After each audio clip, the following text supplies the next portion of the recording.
breakfast time and we've just fueled up just to get ready for a very special exercise we're going to undertake this morning, which looks at the sometimes difficult relationship between Ireland's HGV drivers and our cyclists on our busy roads. Let's go!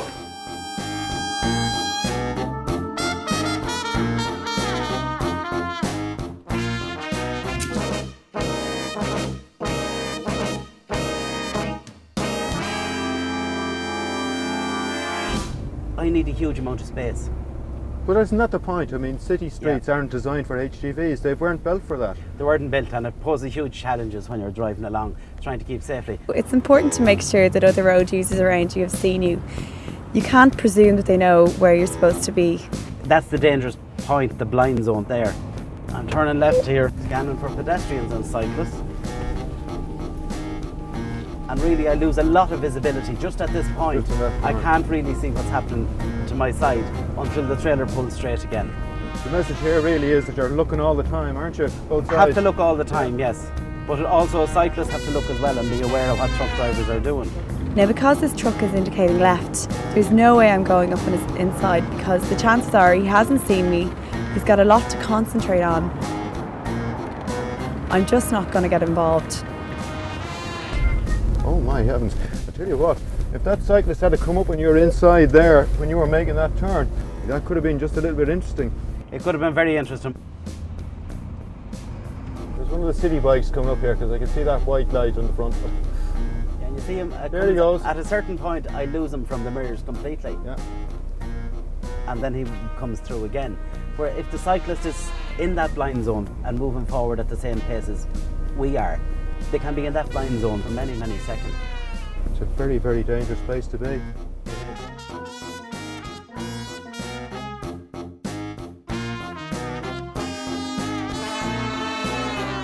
At the moment, I can't see the HGV's mirrors, so there's a fair chance that he's got no idea I'm here.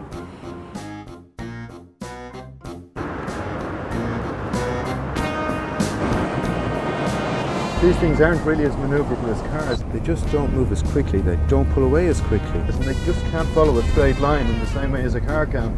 Oh, not at all. When you're turning into a left turn, you've really to go past the turn with your cab, with your tractor unit, and then turn back at the last minute.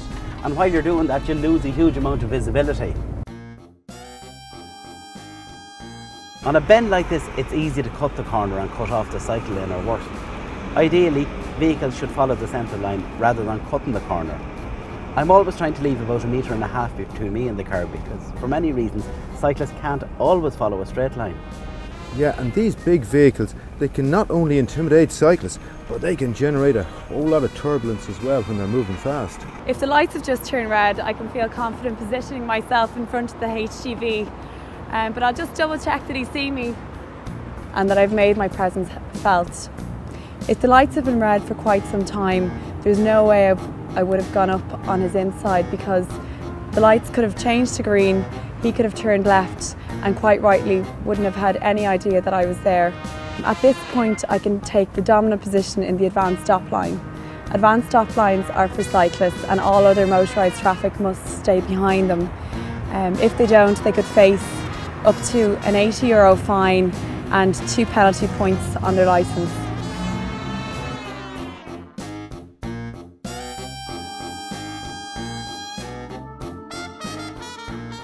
Elaine, what did you learn today?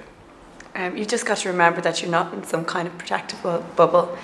It's no one else's responsibility ultimately to make sure that you're safe. It's your responsibility, and I felt that very keenly. So Mark, this is a pretty big truck. It is indeed, Elaine. It's an articulated vehicle which differs from a rigid in that as you're taking a turn with the rigid, you never lose sight of the body of the vehicle. Whereas with an articulated vehicle, as it turns, your mirror turns in on the vehicle and the vehicle is at right angles, so you have a very, very large blind zone while you're taking the turn and until you have it completed. Okay, so you're opening just a much bigger blind zone for cyclists. You are indeed. Cyclists really need to know this. They do indeed, yeah. Let's have a look at these blind zones again. If we get Ronnie to wander around the truck, let me see when you can see him and when you can't see him. Okay. I can't see him now. Well, now he's in my mirror, but there was a good sort of 2 seconds when I couldn't see him. That's correct, and that's how quickly it happens and how quickly collisions can be caused. Okay, he's gone behind the truck now. You've no visibility there. I'm going to look on the at other all. side. Okay, I can see him in my right mirror now. He's walking up towards me. Okay, he's nearly completely out of view. I can't see him. Oh God, there he is. Yeah, and that's correct, and that's how quickly it happens and how quickly collisions can be caused, even in that split second. Okay. That was really interesting. I mean, there was probably a good 2 seconds where I couldn't see him at all. Yeah, just imagine you're driving along and you're observing one cyclist when possibly there could be 2 or 3 suddenly appearing from both sides. And when you come round to the front, you can't really observe them straight away. So you know they could be closer to the lorry and you haven't seen them. There are obviously mirrors scattered all around the lorry, but all the mirrors don't cover every area.